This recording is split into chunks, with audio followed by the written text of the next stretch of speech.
Alerta Geral.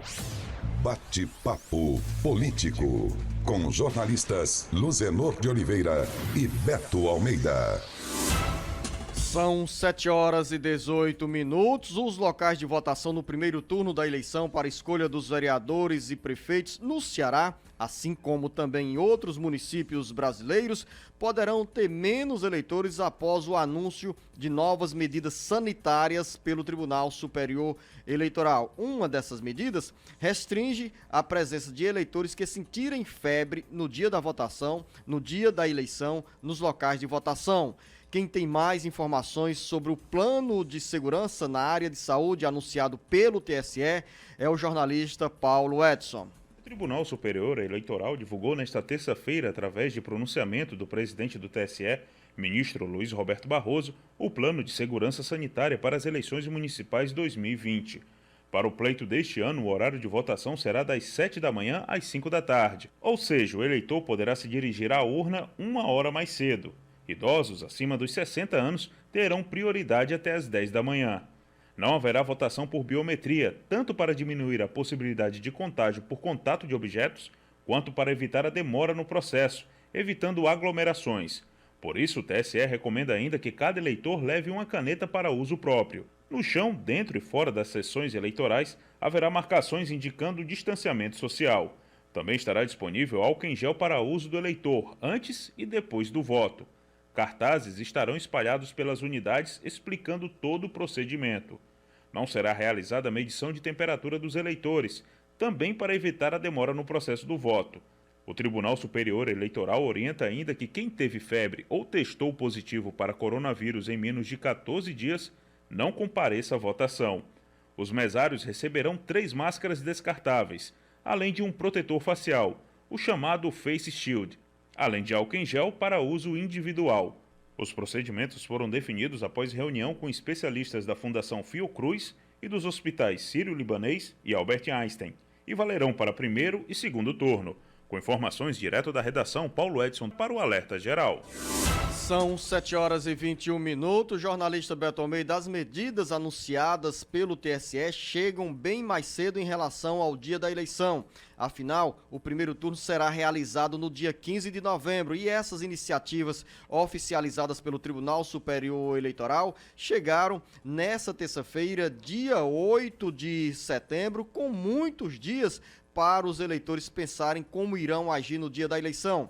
Claro, em outubro o TSE começa uma campanha pelo rádio, pela internet, pelas redes sociais para esclarecer aos eleitores sobre os procedimentos que devem ser adotados a caminho das urnas e principalmente nos locais de votação. São ações que dão aí, Beto Almeida, mais segurança e conforto para os mesários, funcionários da Justiça Eleitoral, para quem vai trabalhar na área de segurança, para os candidatos e principalmente para os eleitores. Afinal, em todo o Brasil, temos pelo menos 147 milhões de pessoas aptas a votar no primeiro turno das eleições, sendo, Beto Almeida, 95 mil locais de votação. Entre esses locais de votação, 6.874 estão no interior do Ceará e na região metropolitana de Fortaleza, que irão receber, pelas projeções da Justiça Eleitoral, 6.567.760 eleitores. Claro, esse é o número de eleitores que poderão votar, mas nem todos temos, tradicionalmente, uma abstenção na faixa de 20% e a tendência é que, diante do cenário de pandemia, mesmo que em novembro tenhamos menos casos de pessoas infectadas, mas a tendência é que o Brasil tenha uma abstenção nas eleições municipais deste ano como uma das maiores dos últimos 30 anos. Beto Almeida, análise política com credibilidade e isenção. Luzenor, essas medidas adotadas pelo TSE, de segurança sanitária para o dia das eleições, elas são extremamente úteis, porque na realidade elas não estão sendo impostas, vamos dizer assim. Só para você ter ideia, por exemplo, a questão aí, se o eleitor apresentar febre, por exemplo, ou tiver tido os sintomas da Covid nos últimos 14 dias, ele tem que ter a consciência, por exemplo, de não ir votar e poder justificar depois. Não vai ter, por exemplo, a medição de temperatura na entrada dos locais de votação, nas escolas, por exemplo, que é uma decisão que eu considerei também, por exemplo, no primeiro momento eu achei que seria necessário ter aquela medição de temperatura, mas o TSE avaliou, por exemplo, que, primeiro, vai gerar aglomeração, o que é verdade.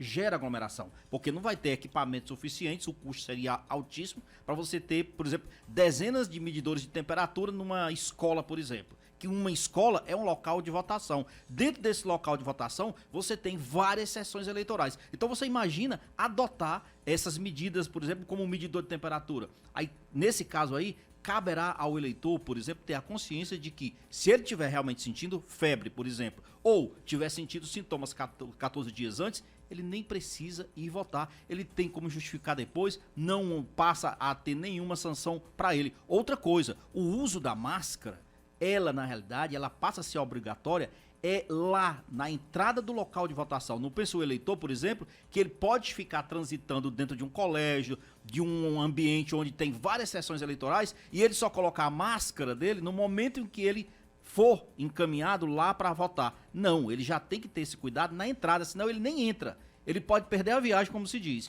E aí são medidas que eu considero realmente necessárias. Você falou uma coisa aí que é o seguinte, é óbvio que isso tende a afetar, sim, o resultado das eleições, porque muitos eleitores com certeza vão deixar de votar, Luziano. Muita gente pode estar sentindo febre no dia da eleição, pode ter tido algum sintoma antes de gripe ou de tosse, e o recomendado é de fato não ir. Olha só o cuidado que se deve ter com isso, por exemplo, a questão já está certo que a gente nem vai ter mais a biometria, mas como também não vai dar para você ficar higienizando a urna, aliás, a máquinazinha eletrônica lá, a cada votação, você, né? A cada então, exatamente, a cada votação ali do voto. Então, nesse caso, tem que estar higienizando a mão antes e depois. Porque você, se o Luzenor passa na minha frente, vota, coloca lá, pega lá o dedo e faz a votação na máquina, na urna eletrônica. Depois eu vou e eu não fiz a higienização das minhas mãos e o Luzenor nem as dele, a capacidade, a possibilidade de haver realmente uma transmissão aí é alta. E uma coisa... São importantes, Beto Almeida, concordo com você, essas ações anunciadas pelo TSE, porque mostram aí a responsabilidade da Justiça Eleitoral, que coordena o pleito em 5.570, onde teremos 5.570 municípios, onde teremos milhares e milhares de candidatos a vereador, a prefeito, além desse contingente tão expressivo de pessoas a caminho dos locais de votação. Hoje são 147 milhões de eleitores. Claro, repito aqui as palavras do jornalista Beto Almeida, nem todos irão votar. Teremos sim uma das mais altas abstenções na história das eleições municipais no Brasil. Se há, de um lado, desestímulo por parte de muitos eleitores para votar em candidatos a vereador e a prefeito, com essa ameaça de transmissão da doença, com a pandemia do coronavírus, muitas outras pessoas também não irão sair de casa para votar. Lembrar que no dia da votação, o Tribunal Regional Eleitoral, Tribunal Superior Eleitoral, reservou as 3 primeiras horas do horário de votação, que começa às 7 horas da manhã, para priorizar a presença das pessoas acima de 60 anos de idade e também que tem alguma limitação ou que tem algum problema de saúde, mas que esses cidadãos, essas cidadãs querem sim participar da votação. Outra iniciativa simples, mas de extrema relevância, é a recomendação para os eleitores levarem a caneta, Beto Almeida, porque simples é impressionante como a caneta pode ser um agente de transmissão da Covid. Não existe uma eleição 100% segura numa pandemia como essa. Segurança era se realmente não houvesse a eleição. Que aí não precisava ninguém sair de casa, não precisava ninguém correr risco algum. O que está sendo adotado aí é a possibilidade de minimizar os efeitos de uma transmissão numa votação massiva, numa presença massiva de pessoas nas ruas num único dia. Isso daí sim Se não tiver cuidado, a questão das aglomerações, dizendo uma coisa que chama atenção muito no interior, que acho que aí vai chamar também preocupante. Você conhece essa realidade no interior, que é exatamente a atuação, e aqui na capital também, não é só no interior não, a atuação de cabos eleitorais de candidatos tentando fazer convencimento de eleitor de última hora.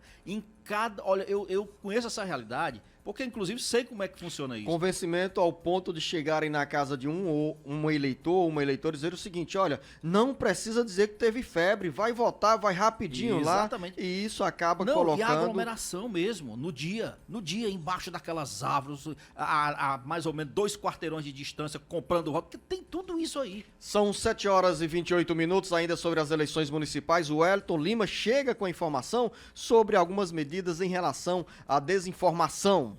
Começou nesta semana a capacitação online promovida pela Assessoria de Comunicação no Tribunal Superior Eleitoral para servidores dos Tribunais Regionais Eleitorais, com foco no combate à desinformação nas eleições municipais deste ano. O treinamento será feito em parceria com o Facebook, Instagram e WhatsApp e vai até o dia 18 de setembro. O curso tem como objetivo capacitar os servidores da Justiça Eleitoral para atuarem de forma adequada diante de disparos em massa de informações falsas nas redes sociais, entre outras questões relacionadas às eleições deste ano. O treinamento é voltado para todos os servidores, especialmente os que atuam nos cartórios eleitorais. Isso porque, durante as eleições municipais, esses órgãos são os responsáveis pelo protocolo inicial de ações relacionadas ao processo eleitoral, como o registro de candidaturas e as decisões ligadas à propaganda eleitoral. Com informações do Ceará Agora, Wellington Lima, para o Alerta Geral. E daqui a pouco, Beto Almeida, vamos falar sobre a agenda dos candidatos, pré-candidatos e dos partidos que tem uma semana com muitas decisões. Contagem regressiva e muitas indefinições, Luciano. O Ceará inteiro ligado através da informação. Alerta Geral.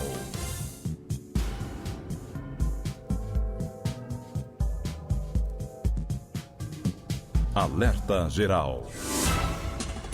São 7 horas e 32 minutos, candidato próprio ou aliança? A resposta a essa pergunta será dada pelo MDB nesse próximo final de semana, quando o partido define os rumos na capital. Quem tem outras informações é o Carlos Alberto. O presidente da Executiva Estadual do MDB, o ex-senador Eunício Oliveira, está com uma agenda programada para desembarcar na próxima sexta-feira em Fortaleza e se reunir com aliados para discutir qual rumo a sigla adotará na disputa pela prefeitura da capital. Uma corrente de militantes defende o lançamento de candidatura própria. Os dirigentes avaliam ainda convites feitos pelo Solidariedade e pelo PT para os MDBistas indicarem um nome para vice-prefeito.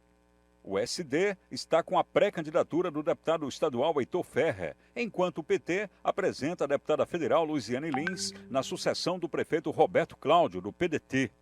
Luiziane não tem o apoio do governador Camilo Santana, que defende o engajamento do PT à candidatura a ser apresentada pelo PDT. Eunício tem conversado com frequência com o governador Camilo Santana. O MDB é atrativo para qualquer partido que queira chegar ao segundo turno da eleição em Fortaleza. A sigla tem um bom tempo de propaganda pelo rádio e televisão. São pelo menos 3 minutos, além de recursos do fundo eleitoral que podem ajudar a campanha, seja com candidatura própria ou na coligação que participar. Com informações do Ceará Agora, para o Jornal Alerta Geral, Carlos Alberto. Essa é uma das agendas da semana, jornalista Beto Almeida, que envolve o MDB sob o comando do ex-senador Eunício Oliveira. Eu conversei com um dos integrantes do MDB na noite dessa terça-feira e a tendência exposta nas palavras desse interlocutor é de que o MDB deverá mesmo partir para uma aliança com outro partido, indicando provavelmente o nome para compor uma chapa de vice. Quem é esse candidato, Beto Almeida?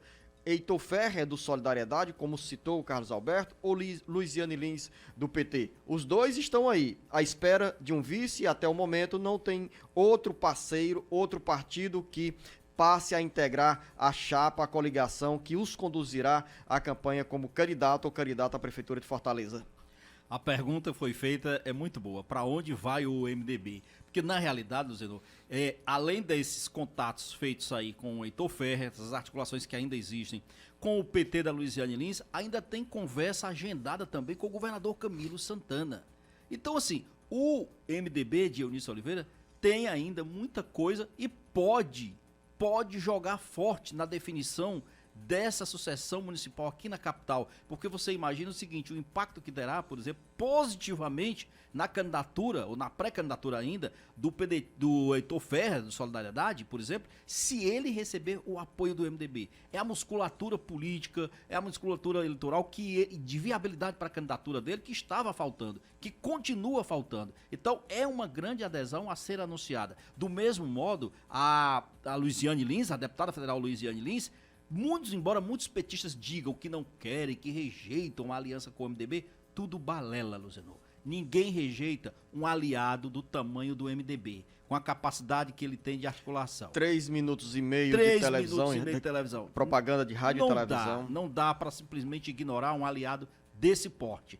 Tanto é que a coisa pode ser nesse sentido, por exemplo, que a convenção do PT, que estava marcado para homologar a candidatura da Luiziane Lins, marcada para o dia 13, sábado é 12, domingo 13, foi empurrada para o dia 16. Isso tem a ver alguma coisa com a outra? Não sei, só estou colocando que o PT municipal decidiu empurrar para o dia 16 a sua convenção, que é o último dia, exatamente para ter mais espaços para articulação. E aí, naturalmente, entra sim todo esse trabalho de conversa que existe nos bastidores com Eunício Oliveira e também com Camilo Santana, claro. O site cearagora.com.br antecipou no início da tarde dessa terça-feira, Beto Almeida, uma informação sobre o governador Camilo Santana, que já tinha esgotado todas as conversas sobre a possibilidade de retirada da candidatura de Luiziane Lins. E o texto do Ceará Agora cita também que nesse momento, há 7 dias para o encerramento do prazo das convenções que irão escolher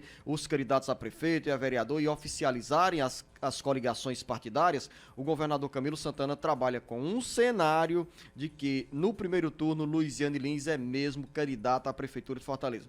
Claro, Beto, nós estamos falando neste momento há 7 dias, hoje é dia 9, temos mais 7 dias de negociações, de conversas e nada na política se define com tanta antecedência. O cenário atual é esse, de candidatura de Luiziane Lins no primeiro turno. Mas quem sabe se nas próximas horas, nos próximos dias, tem porta-vozes aparecendo, interlocutores para ponderar ainda mais no sentido de que nós tenhamos uma aliança entre PDT e PT. Lembrar que de um lado já tem o candidato de oposição definido, que se chama Capitão Wagner, que teve a candidatura homologada na última segunda-feira em uma coligação puxada pelo PROS com mais 7 partidos. E olha, Zedô, esse cenário de indefinição, como você bem disse, tende a se arrastar até os momentos finais, até os 45 do segundo tempo, como se costuma dizer, pelo seguinte: quando o governador Camilo Santana trabalha já com esse cenário da candidatura que, pelo momento, parece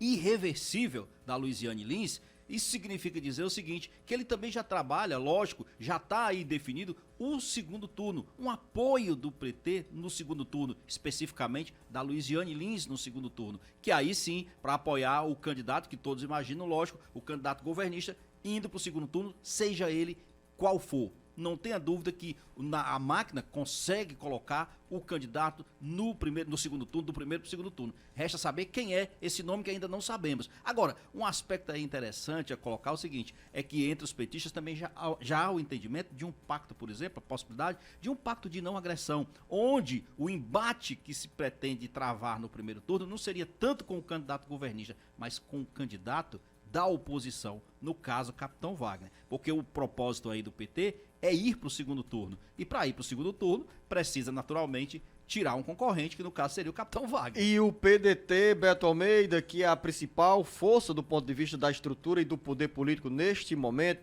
vai lançar quem? A convenção está marcada para o dia 12. Está mantida essa data? E tem lá a lista com Ferrúcio Feitosa, José Sarto, Samuel Dias, Edilvan Alencar e Salmito Filho. 5 homens para uma vaga.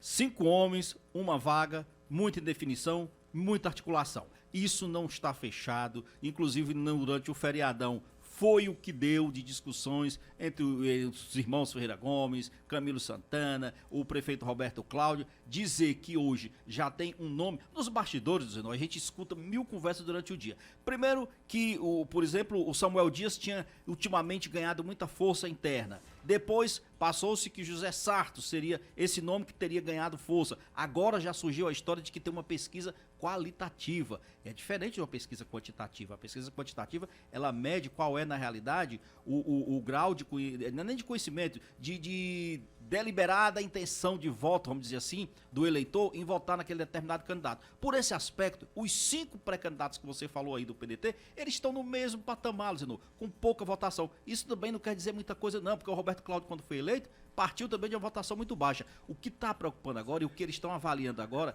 é exatamente o chamado voto qualitativo. Porque o voto qualitativo é uma pesquisa que foi encomendada aí, eles avaliam outras características dos candidatos, outras potencialidades, o envolvimento que esses candidatos têm com a cidade, como é que eles são percebidos pelos eleitores, qual é, na realidade, o significado que eles têm na relação, não apenas com os eleitores e com Fortaleza, mas com o próprio grupo político que está no poder. Parece que essa pesquisa vai ser decisiva para isso. Beto, e também entra aí variáveis como, por exemplo, segurança na transmissão do conteúdo para os eleitores a partir de pronunciamentos, discursos, avaliação do conhecimento de que o candidato tem sobre a cidade e muitos outros fatores do ponto de vista da relação entre o candidato, de quem se propõe a administrar a cidade, com a população, com os eleitores e, nesse outro aspecto também, a relação de confiança dentro do PDT. São a gente não pode esquecer, só para encerrar esse assunto aqui, que hoje tem mais uma rodada de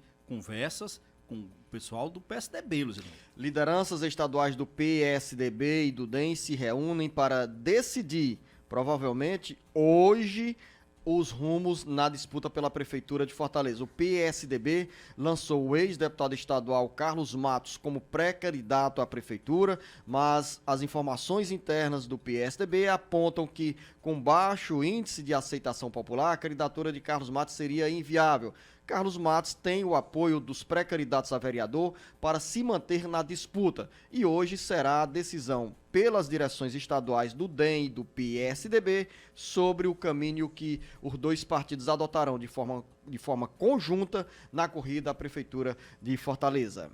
Exatamente, Luciano. E olha aí, ontem, por exemplo, teve a convenção do PSDB lá em Maracanaú. A convenção... Tem informações, Beto, disso? Com o Sátiro Salles. O PSDB realizou convenção nesta terça-feira e homologou a candidatura do deputado federal Roberto Pessoa à Prefeitura de Maracanaú. Roberto administrou o município por 2 mandatos, de 2005 a 2008 e 2009 a 2012. Em 2012, elegeu como sucessor o atual prefeito Firmo Camussa. Firmo se reelegeu em 2016 e cumpre o 2º mandato. Eleito em 2018 à Câmara Federal, Roberto decidiu em 2019 articular a candidatura à Prefeitura de Maracanaú e chega à Convenção Municipal do PSDB com uma aliança que reúne outros 7 partidos: PROS, Republicanos, MDB, PSD, PSL, PMN, PCdoB e PTB. O PROS indicou Neton Lacerda como candidato a vice na chapa encabeçada pelo Tucano. A aliança com o PROS foi fechada também em Fortaleza, onde o grupo de Roberto contrariou o PSDB, que tem o ex-deputado estadual Carlos Matos como pré-candidato, e decidiu se aliar ao capitão Wagner.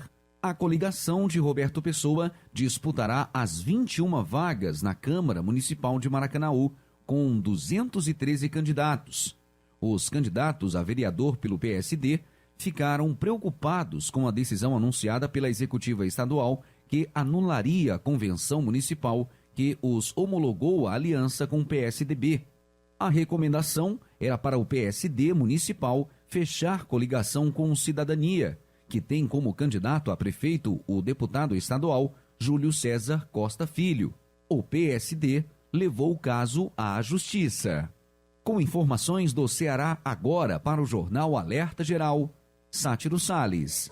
São 7 horas e 44 minutos para finalizar o bate-papo político, Beto Almeida. Olha só, Luciano, nessa convenção do PSDB, lá em Maracanaú, ela foi parte, né, presencial, mais parte virtual. Inclusive o senador Tasso Gereissati, por exemplo, não foi à convenção. Ele tem evitado, de fato, até por ser do grupo de risco, né, estar presente nesses eventos aí. Ou mesmo o presidente do PSDB estadual, Luiz Ponte. Por isso que ambos gravaram vídeos de apoio à candidatura do Roberto Pessoa em Maracanaú e enviaram para os convencionais ontem, né? E Roberto detalhe... Pessoa, que terá como principal adversário o deputado estadual Júlio César Filho, que é filho do ex-deputado estadual, do ex-prefeito Júlio César, e que é vereador.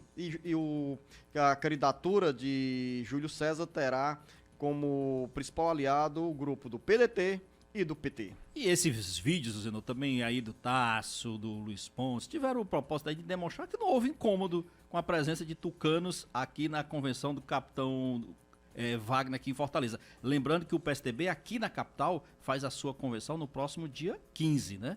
Um dia antes do prazo final. Falta ainda definir o local. 7 horas e 45 minutos. A você, jornalista Beto Almeida, um bom dia, um bom trabalho. Um bom dia a todos, até amanhã. O Ceará inteiro